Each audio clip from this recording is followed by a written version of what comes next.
5वीं सदी का एक ऐसा विश्वविद्यालय जो 800 सालों तक अस्तित्व में रहा, जिसने विश्व से सबसे पहले स्टूडेंट्स और टीचर्स के रहने के लिए हॉस्टल की योजना बनाई, जहां न केवल देश बल्कि दुनिया के कोने कोने से लोग पढ़ने आते थे। इसने कभी किसी को डिग्री नहीं दी, न ही यहाँ अध्ययन की कोई सीमा है। सोचो इतनी बड़ी यूनिवर्सिटी की फीस कितनी ज्यादा होगी। तो आपको बता दे कि इसमें करीब 10,000 से भी ज्यादा स्टूडेंट्स हैं और 2,000 टीचर्स हुआ करते थे। लेकिन हैरत की बात तो ये है कि सारी पढ़ाई बिल्कुल फ्री में हुआ करती थी। Theology, grammar, logic, astronomy, metaphysics, medicine और फिलोसफी जैसे सब्जेक्ट यहाँ लेक्चर और डिबेट के माध्यम से पढ़ाए जाते थे। तक्षशिला यूनिवर्सिटी के बाद अगर दुनिया में कोई दूसरी सबसे पुरानी और प्रसिद्ध यूनिवर्सिटी कोई थी तो वो थी बिहार में बसी नालंदा यूनिवर्सिटी। नालंदा की लाइब्रेरी में ज्ञान का खजाना था। यहाँ की लाइब्रेरी उस समय दुनिया की सबसे बड़ी लाइब्रेरी थी। इस लाइब्रेरी को धर्म कुंज के नाम से भी जाना जाता था, जहां पुराने से पुराने ग्रंथों,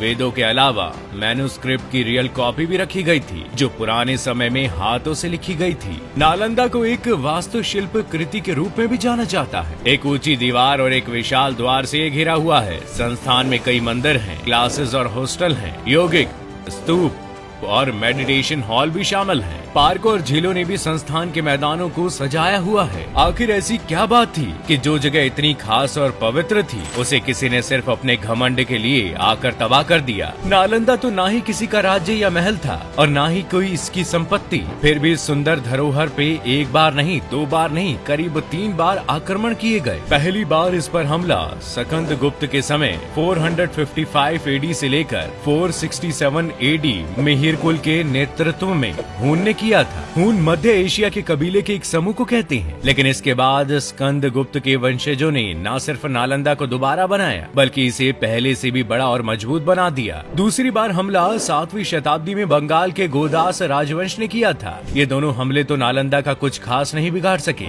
लेकिन तीसरी बार की चोट ने नालंदा को पूरी तरह से तबाह करके रख दिया। 1193 एडी में तुर्की के शासक बख्तियार खिलजी ने अपनी जिद में आकर इसे बर्बाद कर दिया। लेकिन आखिर खिलजी ने ऐसा क्यों किया? खिलजी एक क्रूर और कट्टर राजा था।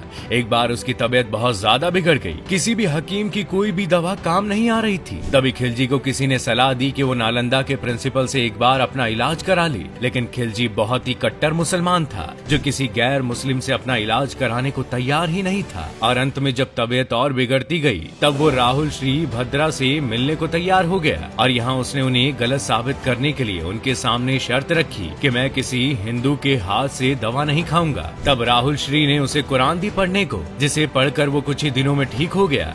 राहुल श्री ने कुरान में दवा लगा रखी थी, जिससे वो जब भी कुरान पढ़ता उसमें लगी दवा उसके कांटेक्ट में आ जाया करती थी। ये बात सुन खिलजी बौखला गया और अपनी अकड़ में पूरे नालंदा को आग लगाकर तबाह कर दिया। और कहा जाता है कि ये आग इतनी भयंकर थी कि करीब 3 महीनों तक इसमें किताबें जलती रही। आज ये यूनिवर्सिटी बस एक खंडर बनकर रह गई है, जहाँ लोग घूमने आते हैं। और आखिर में 2009 में यूनेस्को ने इसे वर्ल्ड हेरिटेज सेंटर में शामिल कर दिया है।